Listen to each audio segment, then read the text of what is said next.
DMLT, BMLT, DBA, কি কয় GNM, ANM আদি শিক্ষা গ্ৰহণ কৰি আছে গুৱাহাটীত। আৰু যেটো আমাৰ নৰ্থ ইষ্ট স্কিল চেণ্টাৰ তাকো আমাৰ ল'ৰাই শিক্ষা গ্ৰহণ কৰি আছে। আৰু আমাৰ ফুডক্ৰাফ্ট ডিপাৰ্টমেণ্ট নগাঁও তাতো আমাৰ ছাত্ৰ ছাত্ৰীয়ে শিক্ষা গ্ৰহণ কৰি আছে। আমাৰ ছাত্ৰ ছাত্ৰী দেউৰী জনগোষ্ঠীৰ ছাত্ৰ ছাত্ৰী প্ৰায় 300 ছাত্ৰ ছাত্ৰীয়ে আমি গুৱাহাটীত আমি পঢ়াই ৰাখিছো। মই এই কথাখিনি কেলৈ কৈ আছো আপোনালোকক শুনিব যে সেই ছাত্ৰ ছাত্ৰীসকলে আজি আপোনালোকে আমাৰ যিখিনি স্কিল ডেভেলপমেণ্টত আমাৰ যিখিনি নৰ্থ ইষ্ট স্কিল চেণ্টাৰত যিখিনি ল'ৰা আমি পঢ়াই আছো সেই ল'ৰা ছোৱালী আজিৰ দিনত আপোনালোকে শুনি ভাল পাব। আমাৰ ল'ৰা আজিৰ দিনত আবুধাবিত আছে, আমাৰ ল'ৰা আজিৰ দিনত কাটাৰতো আছে, আমাৰ ল'ৰা আজিৰ দিনত ডুবাইতো আছে, আমাৰ ল'ৰা বহুদিনাখন মই দিছো আকৌ আমাৰ ল'ৰা বেংগলোৰতো ইতিমধ্যে কৰ্মৰত। গতিকে আমি গৌৰৱ অনুভৱ কৰো। আজি সেই ল'ৰাখিনিক লৈকে আমি গৌৰৱ কৰো। আজি এইখিনি কথা আপোনালোকক কৈ আছো কিয় আজি আমি পৰিষদখন কিমান পইচা পায় ৰাইট আপোনালোকে গম পায়নে নাপায়? মই ইয়াত আজি ৰাজহুৱাভাৱে কথাখিনি ক'ব বিচাৰিছো। ইয়াত কোনো ৰূপদাক কথা নাই। এখন সমাজ ভাল হ'বৰ কাৰণে আমি পৰিকল্পনা কৰিছো। গতিকে সমাজখন ভাল কৰি যাবলৈ সদায় মানুহৰ এটা চিন্তাধাৰা হয় পৰিষদখনত আহিলে মানুহে দুৰ্নীতি কথাই অকল প্ৰশ্ৰয় দিয়ে। প্ৰথম স্থানটো দুৰ্নীতি কিমান কৰিব। কোনোবা এজন গাড়ী লৈ যাব সেইটো দুৰ্নীতি কৰিয়েই গৈছে বুলি ক'ব। গোটেই সমাজ ব্যৱস্থাটোৱে এনেকুৱা ধৰণৰ কলুষিত কৰি ৰাখিছে মানে শুনিবলৈও বেয়া, দেখিবলৈও বেয়া, মানে মানুহৰ অন্য জাতি জনগোষ্ঠীও মানুহে এনেকুৱা ধৰণৰ নিন্দা কৰিবলৈ ধৰিছে। কিয় আমি কিয় ভাল হ'ব পৰা নাই? আজি আমি পইচা পাওঁ মাত্ৰ। আজি অসম চৰকাৰৰ মাননীয় মুখ্যমন্ত্ৰী ডক্টৰ হিমন্ত বিশ্ব শৰ্মা ডাঙৰীয়াই যেতিয়াই আমাৰ দায়িত্বভাৰ গ্ৰহণ কৰাৰ পিছত আমাৰ পইচা 25 কোটি 30 লাখ টকালৈ আমাক দিলে। 25 কোটি 30 লাখ টকা আমি পাওঁ। আৰু সেই 25 কোটি 30 লাখ টকা আমাৰ 22জন মেম্বাৰ আছে। আমি ভাগ কৰো যে আপোনাৰ উন্নয়নৰ আপোনাৰ সমষ্টিত বোলে ইমানটো কি কি আঁচনি আছে। এই এনেকে কৰি ভাগ কৰি তাৰ লগতে আপোনালোকৰ অসুখীয়া মানুহৰ ক্ষেত্ৰতো আমি সহায় কৰো। তাৰপিছত আমি পঢ়ি থকা কেতিয়াবা একেবাৰে দৰিদ্ৰ এজন মানুহকো আমি সহায় কৰো। তাৰ লগতে আমাৰ প্ৰত্যেকটো জনগোষ্ঠীৰ যিমানবোৰ মন্দিৰ আছে প্ৰত্যেক মন্দিৰৰ আমাৰ পূজাৰীসকলৰ দেউতাসকলৰ কাৰণে আমি এটা আঁচনি নিৰ্মাণ কৰো। মানে 30,000 টকাকে দিওঁ।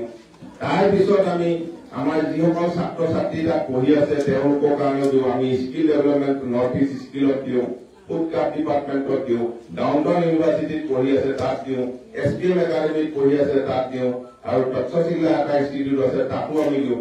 এনেকুৱা এখিনি ল'ৰা পঢ়াইছো য'ত নেকি 300 কোনো মই ভাবিছো যে কোনো কাউন্সিলে এনেকুৱা ধৰণৰ কৰিব পৰা নাই। আমি নহদি ক'ব পাৰো আজিৰ দিনত সাহসেৰে ক'ব পাৰো দেউৰী সমাজ কাউন্সিলে এনেকুৱা ধৰণৰ আঁচনি যেনেধৰণে আগবঢ়াই লৈ গৈছে আমি খুব সুন্দৰকে আৰম্ভ কৰিছো। আপোনালোকে শুনি আৰু কিছুদিনৰ পিছত ভাল পাব। আজি আপোনালোকে দেখি আছে যে আমি কি কৰি আছো। এই সমষ্টি যি আজি আপোনালোকে ইয়াতে 30 লাখ টকাৰ আঁচনি হৈছে হয়নে বাৰু কওকচোন? 30 লাখ টকা আঁচনি আছে, টকা 2 টকা নহয়। তাৰ লগতে আৰু কিছুমান আঁচনি আছে আপোনালোকে সেইখিনিও পাই থাকিব। তাৰ লগত মেৰিট স্কলাৰশ্বিপ পাব। এতিয়া আপোনালোকে ভাল পাব কি আজি শদিয়াত আমি এটা এই যেনেকে আমি নাৰায়ণপুৰত এটা গেষ্ট হাউচ বনাইছো আপোনালোকে গম পায়নে? এই গেষ্ট হাউচটো বনাওতে আমি কিমান কষ্ট পাইছো কোনো অনুভৱ কৰিব নোৱাৰে। এই হয়তো আমাৰ সুশাংকই কথাখিনি চুই গৈছিলে যে এই গেষ্ট হাউচটো যেতিয়া বনাইছো তাত মাটি আমি লৈছিলো। সেই মাটিত আমি 1 কঠা মাটিত 5 লাখ টকাকে লৈছিলো। 7 কঠা মাটি লৈছিলে, 7 কঠাত 35 লাখ টকা হৈছিলে। আৰু সেই 35 লাখ টোটেল ৰেজিষ্ট্ৰেশ্যন মিলাই কিনে 40 লাখ টকা খৰচ কৰিছিলো। সেই মাটিডোখৰ লোৱাৰ পিছত আমাৰ ওপৰত কেছ জাপি দিছিলে। কেছ জাপি দিয়াৰ পিছত সেই মাটিডোখৰত মই হাইকোৰ্টৰ পৰা বেল লৈছো আৰু হাইকোৰ্টৰ পৰা বেল লৈ সেই গেষ্ট হাউচটো আমি নিৰ্মাণ কৰি লোৱা। সেইটো কাৰ ভৈৰৱদেউৰী ঘৰ নহয় ন, সেইটো জনগোষ্ঠীটোৰ কাৰণে সেইটো দিয়া হৈছে। ইমান ধুনীয়া অনুষ্ঠান তাত আকৌ মই বেল লৈছো। আপোনালোকে নাজানে, হয়তো নাজানিব পাৰে আমাৰ আইসকলে বা জ্যেষ্ঠসকলে। এনেকুৱা মানুহৰ সৃষ্টি হৈ থাকিলে সমাজখন ভাল নহয়। মানুহৰ চৰিত্ৰবোৰ চেঞ্জ কৰিব লাগে, সমাজ ব্যৱস্থাটো ভাল কৰিব লাগে। এতিয়া আমি সেই পইচাটোকে আজি ভাগ কৰি কৰি আজি আমি কামবোৰ কৰি আছো আপোনালোকে শুনিবলৈ পাব আৰু কিছুদিনৰ পিছত যে আমি আজি যেনেধৰণে নাৰায়ণপুৰ গেষ্ট হাউচটো আছে ঠিক তেনেধৰণে নাৰায়ণপুৰ গেষ্ট হাউচৰ নিচিনা আমি শদিয়াত এটা গেষ্ট হাউচ ৰেডি কৰিছো আমি ভাবিছো এই বছৰত হয়তো মানে শেষ হোৱাৰ মুহূৰ্তত আমি মাননীয় মুখ্যমন্ত্ৰী আমাৰ ইয়াত আনি সেই গেষ্ট হাউচটো আমি শুভ উদ্বোধন কৰাম আপোনালোকে আৰু শুনি পাব ডিব্ৰুগড়ত আমি এনেধৰণৰ গেষ্ট হাউচ এটা ৰেডি কৰিছো ভীমবৰ ভৱন তাতো আমি ইতিমধ্যে আমাৰ কাম শেষ হৈ গৈছে তাৰপিছত আমি গোলামুখতো তেনেকুৱা ধৰণৰ এটা গেষ্ট হাউচ ৰেডি কৰিছো আজি সেইটো আমাৰ ইতিমধ্যে শেষ হোৱাৰ দিশত গৈ আছে ভাবিছো আমি এইবাৰ শেষ কৰি দিম এইখিনি আঁচনি আমি লৈ আছো আৰু আপোনালোকে দেখি আছে আজি মোৰ ফেচবুক পেজত দেখিব পাৰে মই সিদিনাখন এই আপোনাৰ যোৱাকালি মাননীয় কেন্দ্ৰীয় চৰকাৰ মন্ত্ৰী আমাৰ পবিত্ৰ নাগৰিকা ডাঙৰীয়াৰ হাতেৰে কালি দেৱ মন্দিৰ আমাৰ টেঙাপনীয়া মানে কি কয় বলিয়া বাবা মন্দিৰ কালি শুভ উন্মোচন কৰাইছো তেখেতৰ যোগেদি সেইটো কামো তেনেকে লৈ আছিল সেই কামটো 2013 চনত মই আৰম্ভ কৰিছিলো 2013 চনত আৰম্ভ কৰাৰ পিছত সেই কামটো তেনেকে লৈ গৈছে আজি আপোনালোকে চাওক 2013 চনত 16 চনত মই আৰম্ভ কৰিছিলো গুৱাহাটীৰ ভীমবৰ ভৱন তেনেকে লৈ গ'ল তাৰপিছত সেই 2016 চনত মোৰ বিদায় হ'ল বিদায় হোৱাৰ পিছত মই 5টা কাৰ্যকাল নাই নথকাৰ পিছত মই যেতিয়াই দায়িত্বভাৰ ললো সেইকেইটা কাম আমি পূৰ্ণাংগ কৰি পেলাই শেষ কৰিলো আজি গুৱাহাটীৰ ভীমবৰ ভৱন জিলিকি আছে আপোনালোকে দেখিবলৈ পাব এতিয়া আপোনালোকে গ'লে গম পাব তাত আমি ধুনীয়াভাৱে ব্যৱস্থা কৰিছো তাৰপিছত আমি আৰম্ভ কৰিছিলো সেই ঠিকা কালি যিটো শুভ উন্মোচন হৈছে সেইটো 2013-14 আৰম্ভ কৰা সেই মন্দিৰ সেনেকে আছিলে আজি সেই মন্দিৰো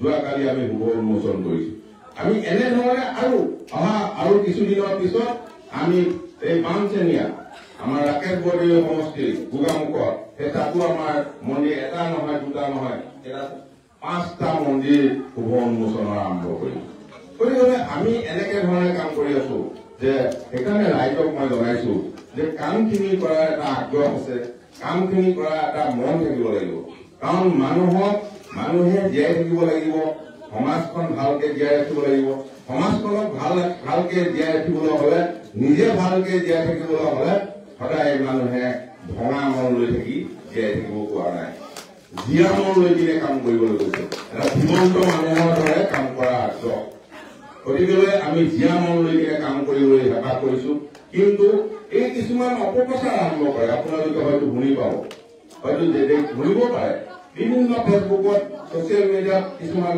পোষ্ট কৰে যে দুৰ্নীতি কৰিছে কিবা মানে পৰিষদ ভংগ কৰিব লাগে কিবা কৰিব লাগে এইবোৰ অপপ্ৰচাৰ এইবোৰ দুষ্ট মানুহৰ কাম যাৰ নেকি ভঙা মন যাৰ নেকি কুমন তাৰ কৰিবলৈ কাম একো নাই তাৰ সেই কামটো কৰাৰ বাহিৰে তেওঁৰ কোনো উপায় নাই মানুহে সহজ মনি ইজি মনি য'ত নেকি সহজভাৱে পইচা পায় 2 নম্বৰী কৰি কিনে যিটো পইচা পায় প্ৰকৃততে সেইবোৰ মানুহেই এনেকুৱা ধৰণৰ পোষ্টবোৰ দি আছে আমাৰ গোটেই মই বস্তুটো চাইছো যে আপোনালোকে এটা মন কৰিব যে ভঙা মনটো যিবোৰ মানুহৰ কোনো কাম ধাম নাই নিজৰ ইনকম নাই নিজে ইনকম কৰিবলৈ হেঁপাহ নকৰে সেইবোৰ মানুহে এনেকুৱা দুষ্ট কাৰ্যত লিপ্ত হয় মানে বুজিলে কথাটো এইটো হ'ল এটা হিন্দী কথা এটা আছে যে যিবোৰৰ মানে কি আপোনাৰ কি কয় খালি যিবোৰৰ মানে খালি দিমাগ ছয়তান কাৰ ঘৰ বুলি কৈছে বুজিছেনে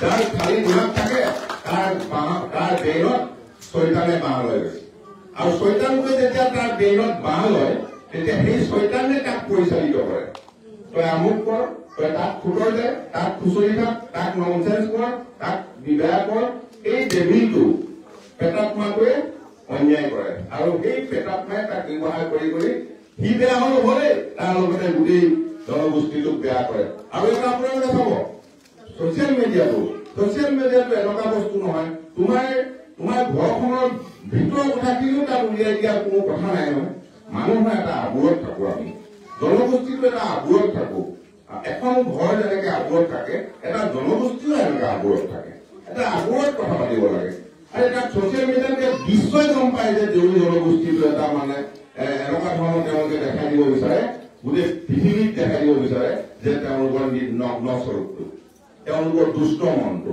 মানুহে তেনেকুৱা ধৰণৰ কৰিব নাপায় নহয়।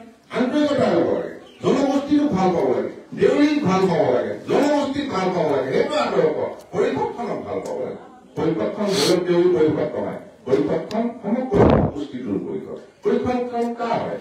আমাৰ হয়, মোৰ নহয়, আমাৰ হয়। এই কথাটো ভাবি ল'ব লাগে।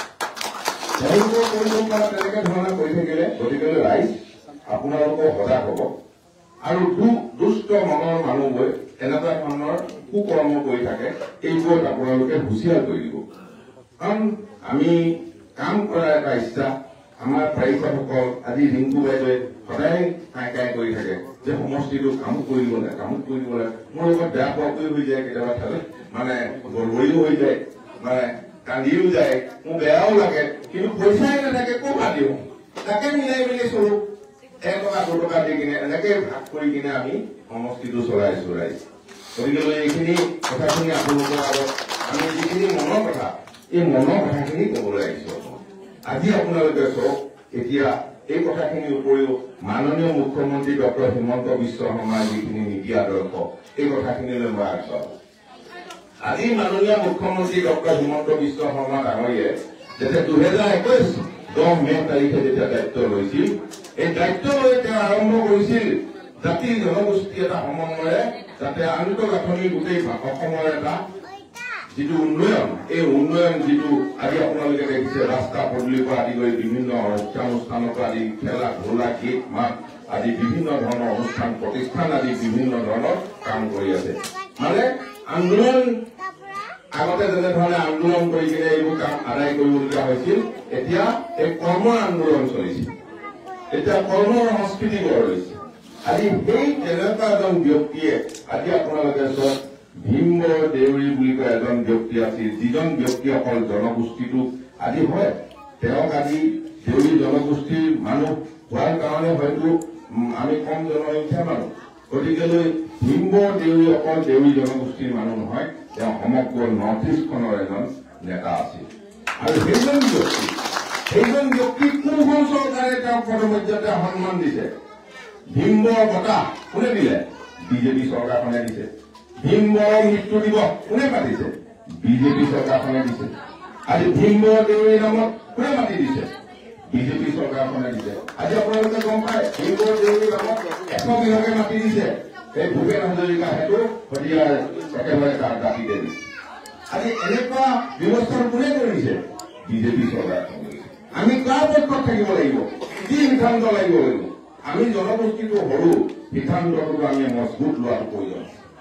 আগত যেনেকে ধৰণে ইফালে গৈছো সিফালে গৈছো, এই চিষ্টেমটো আপোনালোকে কেতিয়াও নকৰিব।